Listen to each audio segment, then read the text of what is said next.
That's exactly how I think of him. This guy can get it out of the sand trap like nobody's business. So he goes, he's got a hell of a set of pipes on him. He goes, come the seventh inning stretch, I'll have him up here. He'll sing for you.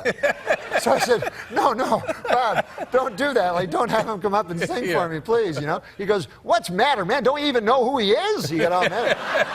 So I go, yes, Bob, I know who he is. He did Creedence Clearwater Revival. Yeah. He goes, yeah, he did all that.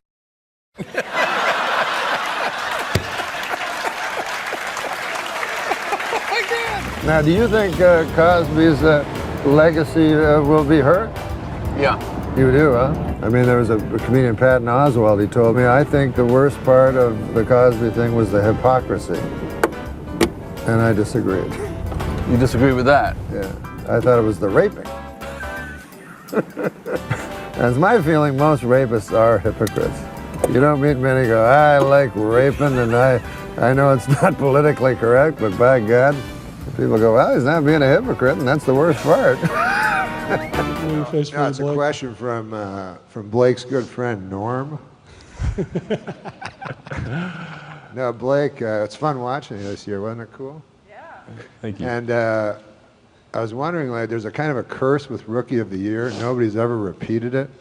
I didn't think about that. Well, I'll try as hard as I can next year, but All right, man. I don't know. Thank you for that question, though. That's going on top of the goals for next year.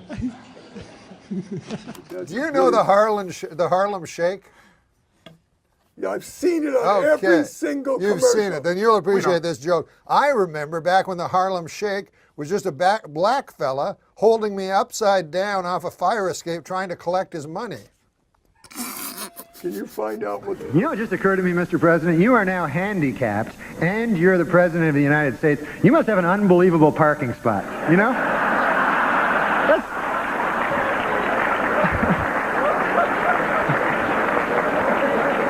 That's got to be very close to the building, you know?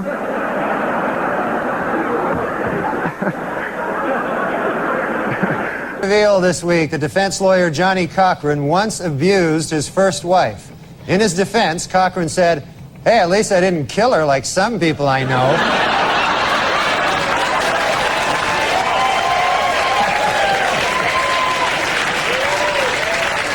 Fun. Norm, thanks for dressing up. Hey, Sarah, listen, man. Congratulations, that's the 100th time that joke's been done tonight.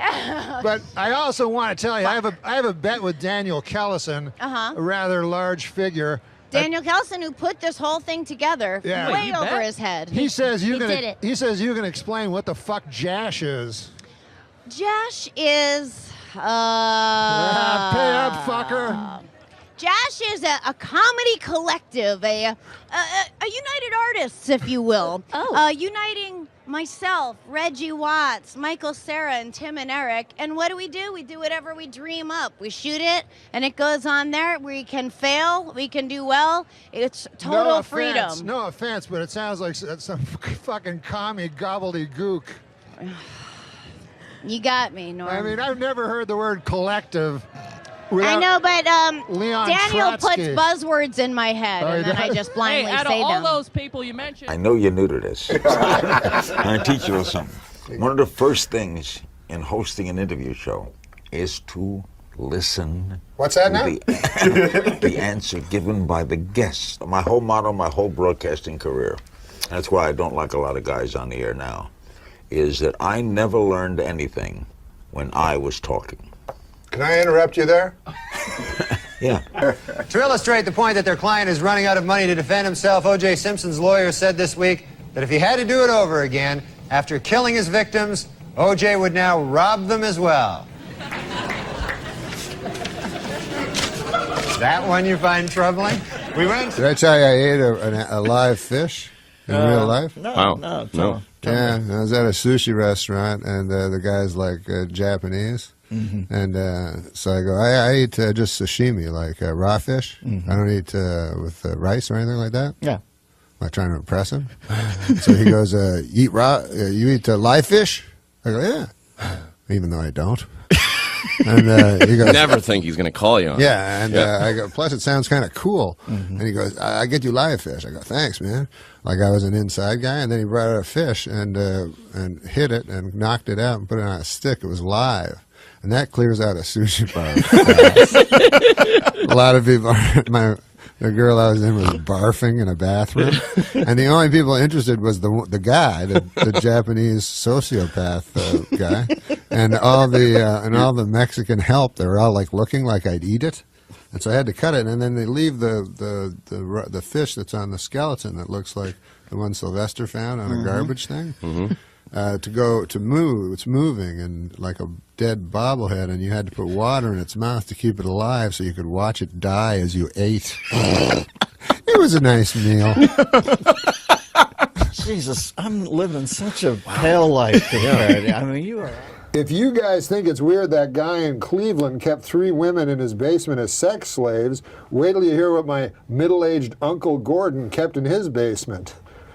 A fucking electric train. At least these were human beings. At least. Living the great life, living the dream every day. Yeah. Norm, every day. Did you enjoy that bit we did with driving around? It was really hysterical. Yeah, I got a late. They put me in late. I don't think I would have to take. Where did you go? Did you take a spin around the station? I couldn't find you. You drove way too far down the hall. I got a heavy foot. There's a real stream of consciousness thing happening here, Norm. Yeah, it's called conversation. But there's no brake on mine. Oh, man, I wanted to buy this dog. You should have seen this dog. This guy wanted to sell me a dog in the store. It was $600, this dog. Can you believe it? $600 for a dog? Oh, man. I was looking to pay, a buck. I just wanted a bargain dog, a nice discount dog, a cheap, off-the-rack kind of dog, any kind of, show me to your bin of dogs, my good man, I said to the guy. But this guy says, no, he says, why don't you buy this dog? He says, it's $600, this dog, but he says, this dog is a pit bull. He says, this dog will protect your valuables. And I don't even have anything very valuable, I buy the pit bull, that would be the most valuable thing I have.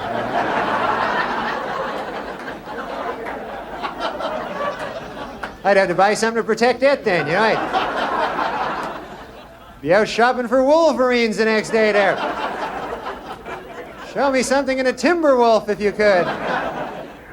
Of course, they say the White House is haunted. Did you know that? And I thought this was kind of sad. I heard last night that President Clinton charged Abraham Lincoln's ghost $10,000 to sleep in his own bed. So that doesn't seem right to me, I mean...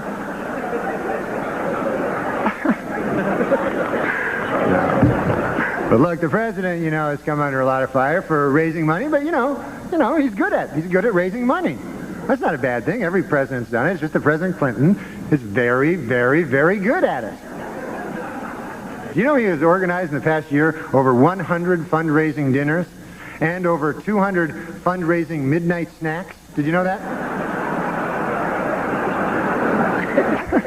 Is he laughing? Is he...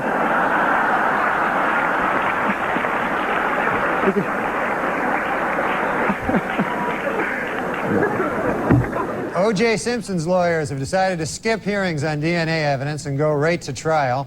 Asked why they did this, the lawyers replied, "We want to get O.J. acquitted as speedily as possible so he can get back to doing what he does best, killing people."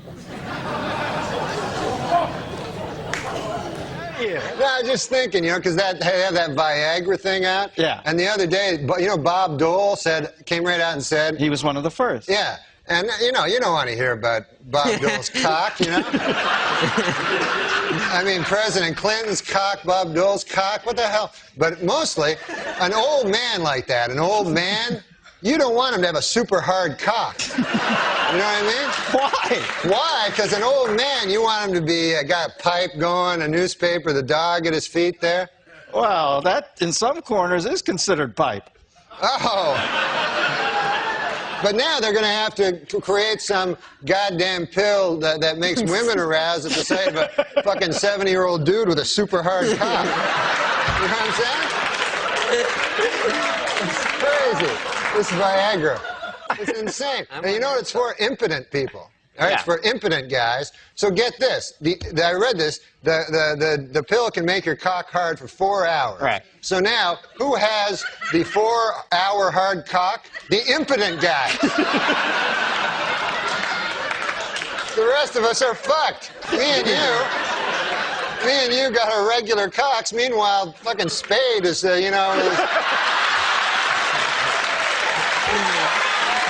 to Spade. Oh, man.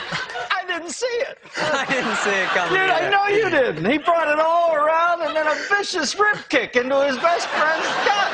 Once there's too much cock talk, I try to just zone out for a minute till it goes back the other way. If there's too much cock talk, this guy has fevered nightmares all night. Dreams, I mean, like sweaty, fevered dreams from the cock talk that's been all over his head. Why bury me twice? He's killing me. No, he's a good man. That erased it. All right. No, he's a good man. Who cares? After all that, that's nice. You know, I'm old enough to remember back to simpler, more innocent times when the worst thing you'd hear about the news was hijacked jetliners flying into buildings. Oh, now, Gilbert, you're going to get into trouble again. What I wanted to show you is how easy it is to watch yourself and other live streams on your tablet device. On the computer. On the computer. Yeah. Go ahead and hit play there. Okay. It's Oh, right I there see. in my. It's so simple. Do you see your face? Oh yeah, it's me with a huge fat fucking face. Yeah, I didn't want to be the one to say it. Yeah, I've been having a lot of trouble. My doctor, he said he's not a very nice guy. He said, open your mouth and say oink. Yeah, you need to get better insurance, Norm. Insurance? He was calling me a fat pig. Well, I mean, nobody's going to disagree with him. Oh, Chasm. I'm sorry, Norm. I've got an acid tongue. You do. You're an acid-tongued Arab. Well, one time I was hosting, and there was 3 guys. I've never hosted. How many times have you hosted? Just one time. It was a mistake. Did it not go well? It was all right. Did you do update? No. You It didn't was even do update? It was right after I got fired from Update. I thought it'd be funnier back then. But anyways, so there were three guys doing music, you know. Yeah. And I don't know music. I just know old music. Like again, Lauren would go, "Who do you like?" And I go, "You like this guy." Bobby Goldsboro. Yeah, Bobby Goldsboro. Eddie Cantor, is he around? And Lauren go, "You've got to go," you know. So who'd they have on? Very hip. So they young kids. had hip guys that everyone else knew except me. It was Snoop Dogg. He just changed his name, and he was angry because I kept getting it wrong. It used to be Snoop Doggy Dogg. It was Snoop Dogg and Eminem and Dr. Dre. That's a pretty heavy lineup. Yeah, but to me it was 2 black guys and a white guy. So I go to introduce them. You're beautiful. And they were all just trying to get this into the barn. Don't go black white on. They were all standing like in I'm rap. out there with Francis Farmer. You're about to go up and take me with you. They were standing in rap positions, as you know, like against. And I'm about to introduce them, so they're standing in that rap position where it looks like they'll either start singing rap or pull a gun and kill you. So then I go, as a joke, I look at them, because I remember this is kind of a Letterman-y thing to do, but I go, "Fellas, are you ready? Are you ready?" Which forces them to go shake their heads slightly. Even though they're in this crazy dangerous all posed up. All posed up. So I thought that was funny. But then I learned later they were geniuses, and I should have befriended them. You're a freaking genius, Norman. The oddest slogan I've ever heard. What happens in Vegas stays in Vegas, they say. Of course, it's not true. You can't kill a person and leave. They'll follow you across state lines and bring you back, and you'll face a jury of your peers. So I said, what does that mean? What does it mean? Like, what are they getting at, you know? I started ruminating about it. I whittled. I started whittling. Oh, you whittle? Yeah, when I ruminate, I whittle. Whittle and ruminate. Yeah, whittle. Hand in hand. And I said, what does that actually mean? What happens in Vegas stays in Vegas? And it came to me in a sudden. What it means is you can have sex with a prostitute in Las Vegas, and she will not tell your wife. they're very discreet in Vegas. They're not like these gossipy small town whores. You know.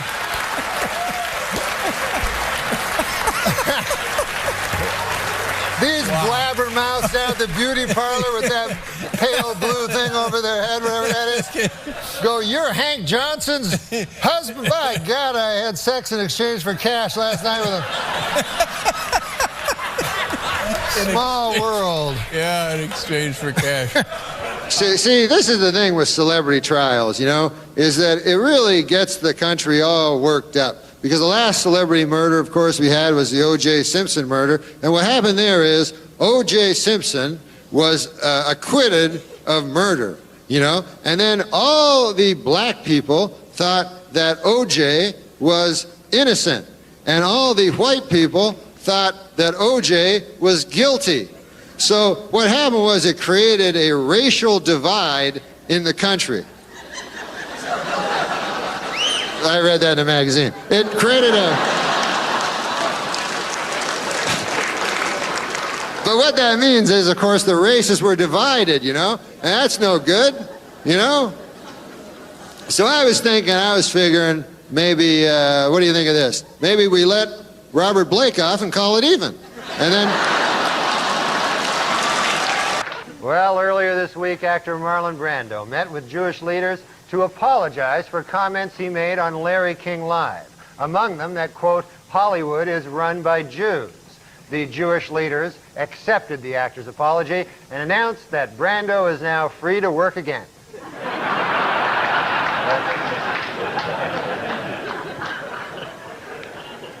In a brilliant move during closing arguments, Simpson attorney Johnny Cochran put on the knit cap prosecutors say O.J. wore the night he committed the murders. Although O.J. may have hurt his case when he suddenly blurted out, hey, easy with that. That's my lucky stabbing hat.